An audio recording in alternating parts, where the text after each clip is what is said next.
भोपाल से बड़ी खबर से शुरुआत करते हैं। यहां पर भोपाल गैस त्रासदी के 40 साल बाद यूनियन कार्बाइड के 337 मीट्रिक टन के कचरे को भोपाल से निकालकर पीथमपुर पहुंचा दिया गया है और भारी पुलिस बल की मौजूदगी में 250 किलोमीटर का ग्रीन कॉरिडोर इसके लिए बनाया गया और 12 कंटेनर से ये कचरा जो है वो भोपाल से बाहर ले जाया गया, पीथमपुर इसको भेजा गया है। और हमारे साथ यहाँ पर हमारे दो सहयोगी जुड़ने जा रहे हैं। भोपाल से अजय शर्मा है और हमारे साथ तनुश्री जो है वो भी जुड़ने जा रही है। अजय, पहले मैं आपके पास आऊंगी।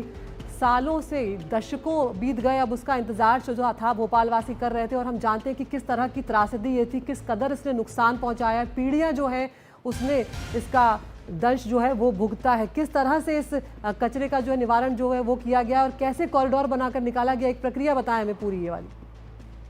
देखिए, भोपाल के जहरीले कचरे की अंतिम विदाई हुई है। भोपाल के लोग जो थे वो इस कचरे की अंतिम विदाई के रूप में इन कंटेनरों को देख रहे थे और यही कारण था कि पुलिस के तगड़े इंतजाम किए गए थे।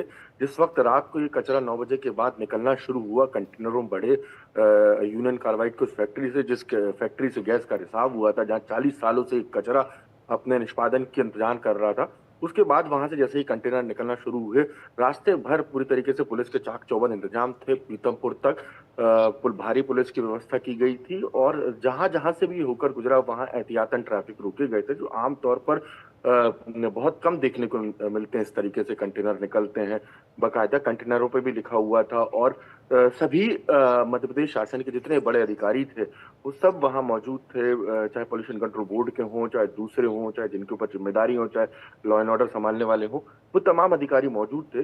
तकरीबन 40 से 50 किलोमीटर प्रति घंटे की रफ्तार से कंटेनर पीथमपुर 8 घंटे में पहुंचे हैं और सुबह 4:45 बजे तक जो पहाड़ी पर स्थित एक फैक्ट्री है जहां इन कचरों का पूरी तरीके से इनको खत्म किया जाना है, इनको जलाया जाना है, उस पहाड़ी पर पहुंचे हैं।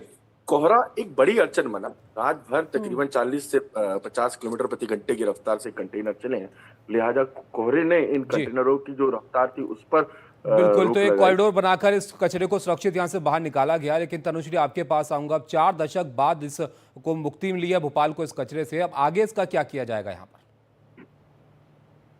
जी देखिए, 250 किलोमीटर लंबा ग्रीन कॉरिडोर बनाया गया था भोपाल के यूनियन कार्बाइड फैक्ट्री से पीथमपुर के राम की फैक्ट्री तक। आपको बता दें, ये रात को 9:15 पे भोपाल से निकला, वही पीथमपुर 4:23 पे पहुंचा है और कई पुख्ता इंतजाम किए गए हैं यहाँ पे कचरा जो है नष्ट करने के लिए। जो फैक्ट्री जहाँ राम की फैक्ट्री जहाँ पर ये कचरा नष्ट होने वाला है, उसके तकरीबन 1 किलोमीटर के दायरे तक जो है बैरिकेडिंग करी गई है और वहाँ पर किसी को भी आने की इजाज़त नहीं है। मीडिया को भी फैक्ट्री से थोड़ा दूरी पर बनाए रखा गया था और एक तरीके से बोल सकते हैं एक पुख्ता इंतज़ाम है, हैवी सिक्योरिटी है बनाई गई है पूरे रास्ते में जहाँ-जहाँ से ये कंटेनर्स गुजरे हैं। और वहीं जब ये सुबह 4:23 पे फैक्ट्री पहुँचे, तब वहाँ पर भी पुख्ता इंतज़ाम किए गए थे। कंटेनर्स के अलावा कुल 18 गाड़ियाँ शामिल थी। बहुत शुक्रिया आप दोनों का ये सब जानकारी हम तक पहुँचाने के लिए।